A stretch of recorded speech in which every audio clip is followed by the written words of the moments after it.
Authors Lamar Waldron and Tom Hartman believe there was a high-level effort to keep the commission from knowing too much about the assassination of President Kennedy. And the mob knew that.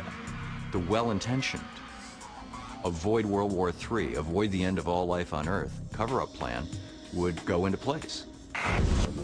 Only days after the mafia aborts its plan to shoot the president in Chicago, high-level members of Kennedy's administration are scrambling. But it's not the mob they're worried about. It's Castro. Castro was quoted shortly before the Kennedy assassination as saying, "I know your people are trying to get me, and you better get the word out that if something happens to me, something's going to happen to your person." The administration worries there will be more attempts to kill the president, but its focus is on Cuba and not on the mob. The trip to Tampa is too important to cancel. JFK was set to give a speech, a major speech on Cuba that would be widely reported, not just in the United States press. And several lines of that speech, the CIA says they wrote for JFK to give. It is a message to the coup leader that Kennedy will publicly support the new regime after Castro.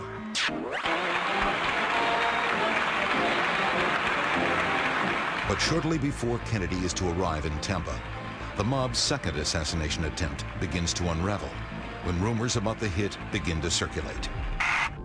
Law enforcement confirms the plot, but with the president determined to go on with the trip, it's little consolation. They were very concerned about a tall building, the Floridian Hotel, the tallest building in Tampa, that overlooked a hard left turn along the motorcade route. In fact, it looks very much like the School Book Depository, only much taller, with many more unguarded windows. On November 18th, the motorcade proceeds as planned. At one point, the president actually stands up in the open car. This wasn't reckless defiance. This was Jack Kennedy cueing a potential ally in Cuba that, you know, we are with you. I'm willing to take these kinds of risks for you. This is the kind of sacrifice I'm willing to make. Everyone is on edge. Kennedy, police, Secret Service. What they don't know is that Mafia Chief Santo Trafficante has learned of the leak from his police mole. The assassination attempt in Tampa is called off before Kennedy even gets in the car. Ladies and gentlemen, the President of the United States. The rest of the president's trip goes as scheduled, much to the relief of the Kennedys and to the frustration of the mob. There is only one chance left to kill the president before the coup plan goes into action. Dallas. The day of the president's arrival, Mafia Chief Johnny Rosselli suddenly disappears from FBI surveillance. 4 unconfirmed reports from mob informants place Rosselli in Dallas on November 22nd, 1963. I don't think he was going to grab a gun and run out in the street and shoot Kennedy if it didn't work, but he was going to make sure nobody screwed anything up. And there's someone else in Dallas, a nightclub owner with a much greater role in the assassination than the government ever lets on. Jack Ruby had been a low-level gangster figure in drugs and prostitution and other unsavory areas for many decades. Suddenly, Ruby gets a mysterious down payment of $7,000 and starts talking about a move to the richest part of town. He was paid off by associates of Jimmy Hoffa, the corrupt Teamster boss, who was himself deeply connected to the mafia, just weeks before Dallas. So that again raises all sorts of questions about why Ruby was receiving this payment so close to the assassination. How could this lowly mob soldier become key to the plot to kill the president? Ruby is the mob's insider at the Dallas Police Department, a man with long-standing friendships with many officers in the force. But he's more than the mob's eyes and ears. If Oswald is arrested for the assassination, it's Ruby's job to take him out. The theory is that because he was able to slip in and out of the police department at will, he'd be a good guy to hire to kill Oswald.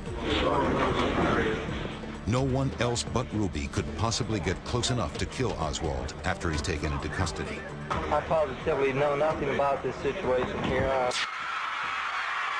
On the morning of November 22nd, Thousands line the presidential motorcade route in Dallas. The president rides with the First Lady and Texas Governor John Connally and his wife. There was not an active threat in Dallas. The Secret Service thought they could breathe a sigh of relief, as did JFK. So people had to some degree let their guard down in Dallas. The motorcade begins at noon. By 12:30, the line of limos approaches the intersection of Houston and Elm Streets in downtown Dallas, Dealey Plaza. It's a hard turn onto Elm. The cars slow to a virtual crawl. Suddenly, a burst of gunfire scatters pigeons and sends onlookers ducking for cover. In less than 6 seconds, a president is fatally gunned down. The number of shots and the direction that they came from will be hotly debated for the next 40 years. Lee Harvey Oswald's rifle.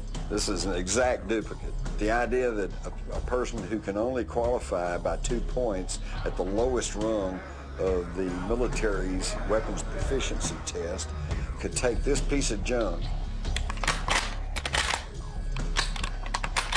and hit a moving target and find his sight picture in 5.6 seconds is ludicrous. Were you in the building at the time? Naturally, if I work in that building, yes, sir. Back up, man!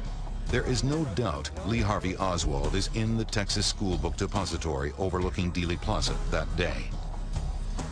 And the rifle used to kill the president belongs to Oswald. But does he fire the weapon? Or is Oswald set up to take the fall?